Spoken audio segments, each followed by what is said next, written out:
नमस्कार दोस्तों, आपके अपने channel astrology and vastu by JV Raman में एक बार फिर से आपका स्वागत है।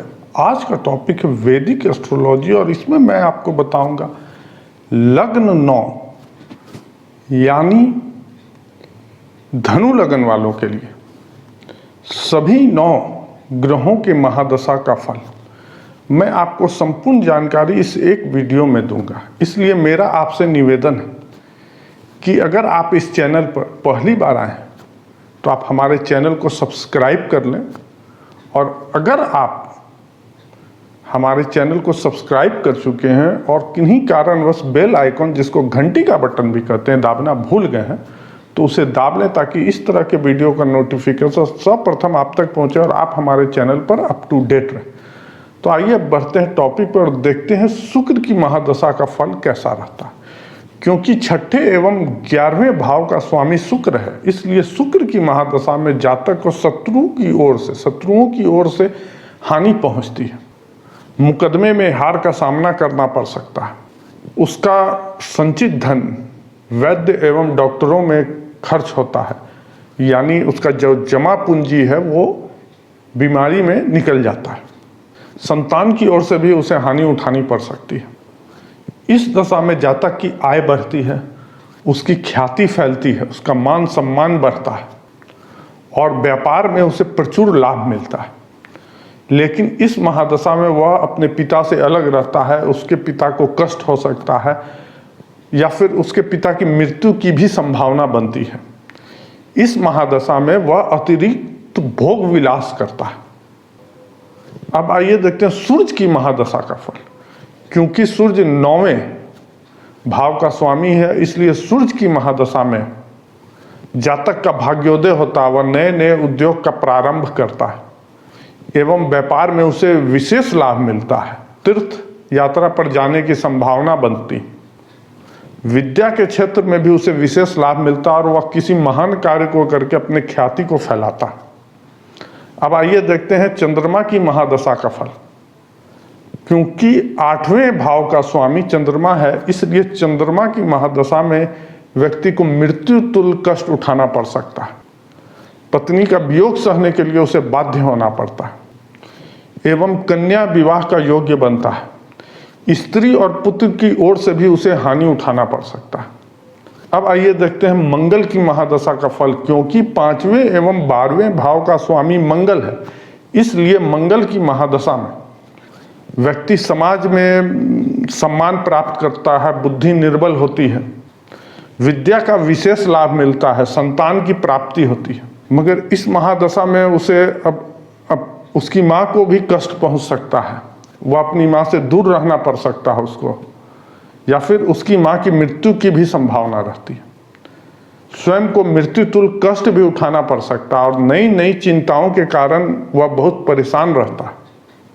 और घर में परिवार वालों के सदस्य के किसी की बीमारी को लेकर भी वह अपने आप को बहुत असहज महसूस करेगा। जातक को इस दशा में संबंधियों की ओर से भी हानि उठाना पड़ सकता है। अब आइए देखते हैं बृहस्पति के महादशा का फल कैसा रहता है। क्योंकि प्रथम एवं चौथे भाव का स्वामी बृहस्पति है, इसलिए बृहस्पति के महादशा में जातक को द्रव्य की प्राप्ति होती है, उसे शरीर का विशेष सुख मिलता है। ऐसो आराम के पदार्थ को वह एकत्र करता है, परंतु स्त्री की ओर से वह बहुत चिंतित रहता है। जातक को माँ के सुख का लाभ मिलता है, नूतन वाहन आदि का भी योग्य बनता है, मातृभूमि से लाभ मिलता है, भूमि से भी लाभ मिलता है, विद्या का भी विशेष लाभ बनता है और उच्च डिग्री प्राप्त करने का अवसर भी प्राप्त करता है। नए मकान बनवाने का अवसर भी उसे प्राप्त होता है। अब आइए देखते हैं शनि के महादशा का फल। क्योंकि दूसरे एवं तीसरे भाव का स्वामी शनि है, इसलिए शनि की महादशा में जातक शारीरिक कष्ट भोगता है, उसे नए नए प्रकार की बीमारियां होती हैं, परंतु इस दशा में उसे धन की प्राप्ति होती है। व्यक्ति साधारण आय प्राप्त करता है और उसे बंधु बांधवों की ओर से भी परेशानी या हानि उठाना पड़ सकता है। स्वयं को शारीरिक कष्ट भी उठाना पड़ सकता है उस जातक को इस महादशा में। अब आइए देखते हैं बुध की महादशा का फल कैसा रहता है।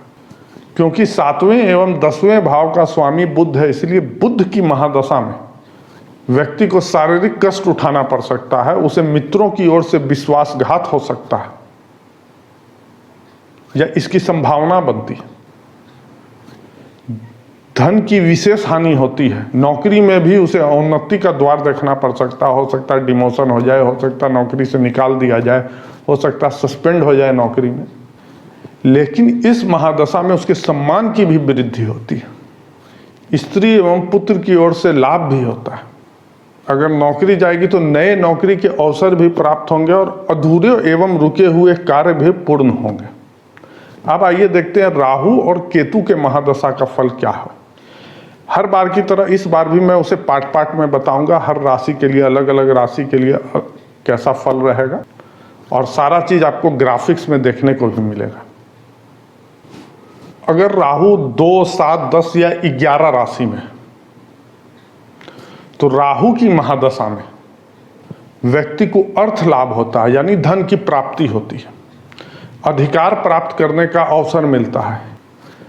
संतान की प्राप्ति होती है। नए नए कार्य को प्रारंभ करने का मौका मिलता है तथा विशेषकर मध्यम क्लास, जो मध्यम वर्ग के लोग होते हैं, उनको ज़्यादा लाभ मिलता है। अगर राहु 1, 4, 5 या 8 राशि में, तो राहु की महादशा में जातक घरेलू झगड़े से परेशान रहता है। भाइयों से भी उसे विरोध झेलना पड़ सकता है। नए नए रोग से वह बहुत परेशान रहता है और चिंतित रहता है। समाज में अपमानित होता है तथा व्यसनों से हानि पहुंचती है। नीच कार्य से प्रेम बढ़ता है और इस महादशा में उसकी आय बहुत ही साधारण रहेगी। उसे आर्थिक संकट से गुजरना पड़ सकता है और उसके परिवार को भी आर्थिक संकट से गुजरना पड़ सकता है। समाज से भी विरोध एवं झगड़े बढ़ेंगे इस महादशा में। अगर राहु 3, 6, 9 या 12 राशि में, तो राहु की महादशा का फल जो होता है वो बहुत सामान्य रहेगा। बहुत अच्छा भी नहीं रहेगा, बहुत खराब भी नहीं रहेगा। वो सामान्य जीवन इस महादशा में गुजारेगा व्यक्ति। अब आइए देखते हैं केतु के महादशा का फल कैसा रहता है। अगर केतु 1, 2 या 7 राशि में है, तो केतु की महादशा में जातक को अचानक धन की प्राप्ति होती है, विवाह का योग बनता है, संतान का लाभ होता है तथा साधारण रूप से उसकी आय में बढ़ोतरी होती है। लेकिन अगर केतु 4 या 5 राशि में है, तो केतु के महादशा में जातक को कष्ट उठाना पड़ता है। परिवार वालों से विरोध बढ़ता है और व्यसनों से वह अपने आप को पतित कर देता है। उसे सिर एवं नेत्र में रोग होने की संभावना बनी रहती है। साधारण व्यापार से उसे लाभ पहुंचता है।